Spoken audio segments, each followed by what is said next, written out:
মার্কিন president Donald ট্রাম্পের মাথার দাম ১২৩ কোটি টাকা ঘোষণা করল ইরাকের একটি সশস্ত্র গোষ্ঠী। কাসেম সোলাইমানি হত্যার প্রকাশ্য স্বীকারোক্তি দিয়েই কি এবার চরম বিপাকে ট্রাম্প? দর্শক, এতক্ষণ শুনছিলেন শিরোনাম, এবার জানাবো বিস্তারিত।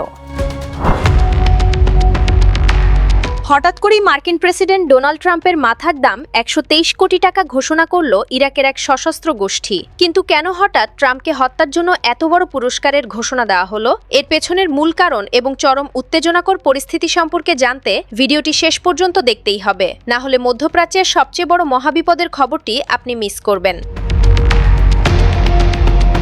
মার্কিন প্রেসিডেন্ট ডোনাল্ড ট্রাম্পের মাথার দাম $1 কোটি বা প্রায় ১২৩ কোটি টাকা ঘোষণা করেছে ইরানপন্থী সশস্ত্র গোষ্ঠী ইসলামিক রেজিস্ট্যান্স ইন ইরাক। বৃহস্পতিবার এক বিবৃতিতে তারা জানিয়েছে, নিজেদের সদস্যদের অনুদানের অর্থে এই তহবিল গঠন করা হয়েছে। যে ব্যক্তি বা গোষ্ঠী ট্রাম্পকে হত্যা করবে তাকেই এই বিশাল অর্থ দেওয়া হবে।